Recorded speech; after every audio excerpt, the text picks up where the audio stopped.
दिग्विजय चौटाला और उसका परिवार जो खाम खाम है सरकार के गनर को सिर्फ इसलिए ले रहे थे कि हम दुनिया में टोर बना सकें, और यदि सुरक्षा लेनी है, कोई उनको ऐसा खतरा है जान का, तो वो सरकार से अपील करे ना, आप उनको पेमेंट दे गनमैन को। होनी चाहिए किसी को बात कोई मुंह फाड़ के कुछ भी कह देना और किसी का भी अपमानित कर देना। कोई आप लोगों को लाइसेंस मिल गया क्या? जब भी बोलते हैं हर एक आदमी को अपमानित करने की बात करते हैं। आप घर में भी लड़ते हो, बाहर भी लड़ते हो। सुरक्षा किसको देनी है, किसको नहीं देनी, एक पैरामीटर है।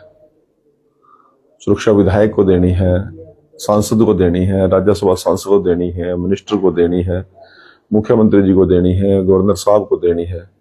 अब दिग्विजय चौटाला और उसका परिवार जो खाम खाम है सरकार के गनर को सिर्फ इसलिए ले रहे थे कि हम दुनिया में टोर बना सकें। ना वो विधायक है, ना वो सांसद है, ना वो राज्यसभा सांसद है। अब 90 में से लगभग उनकी 82-83 जगह तो जमानत जब्त हो रही है। खुद जो उनकी पार्टी के जो सुप्रीमो बोलते हैं, इसको आया है, सीएम आया, दुष्यंत चौटाला 6000 से ज्यादा वोट नहीं ले सके। यही दिग्विजय चौटाला की हालत है।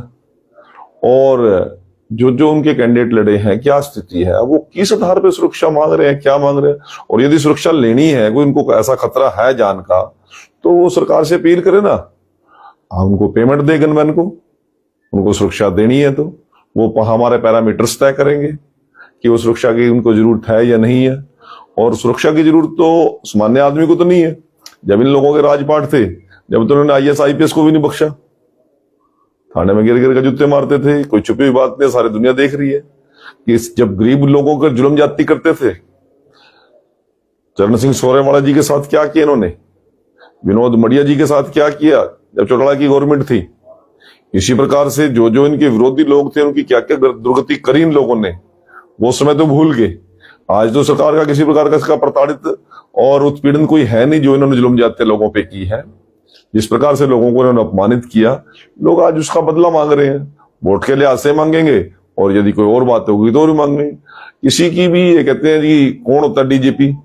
अरे एक सरकार के कायदे कानून है। आप लोग कितनी कितनी बारी सत्ता में रहे हो, जिम्मेवार विपक्ष के नेता हो, और जिम्मेवारी से आपकी कोई बात होनी चाहिए। किसी को बात कोई मुंह फाड़ के कुछ भी कह देना और किसी का भी अपमानित कर देना। कोई आप लोगों को लाइसेंस मिल गया क्या? जब भी बोलते हैं हर एक आदमी को अपमानित करने की बात करते हैं। आप घर में भी लड़ते हो, बाहर भी लड़ते हो। ये कोई राजनीतिक के लोगों की काम है क्या? आप बोलोगे, जब भी आपके मुंह से आगे निकले किसी के प्रति सम्मान का शब्द निकलना ही नहीं। आप लोगों को तो सम्मान का पता ही नहीं है। जितने जितने स्वर्गीय आदरणीय ओम प्रकाश चौटाला जी को भी आप लोगों ने नहीं बख्शा। आज उसकी फोटो उठाए लगाने की कोशिश कर रहे हैं। उधर दूसरी तरफ कोई आपके परिवार को लाइसेंस थोड़ी मिल गया। मुख्यमंत्री का परिवार तो भजनलाल जी का भी है, वो तो कभी किसी को अपमानित नहीं करते। बंसीलाल जी का परिवार भी है, वो तो किसी को अपमानित नहीं करते। राव इंद्रजीत सिंह का परिवार है, वो तो किसी को अपमानित नहीं करते।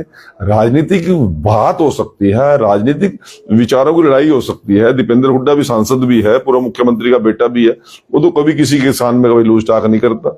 10 बारी दुख सुख में ब्याह शादियां मिलने का मौका मिला दीपेंद्र को, वो अपने से बड़ों को अंकल जी कह के बोलते हैं। ऐसे लोगों से कुछ सीखो ना। यदि राजनीति में आगे बढ़ना है, गला फाड़ के किसी को भी अपमानित कर दोगे आप।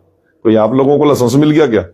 और जो उनसे 2,500-3,000 आदमी इकट्ठे करे हैं ना जुलाने में, इसे तो हमारे नायब सिंह सैनी जिस रोड से वैसे निकल जाए बिना प्रोग्राम के, सड़कों पर वैसे ही महिलाएं बहनें बेटियां आ जाती हैं आशीर्वाद देने के लिए।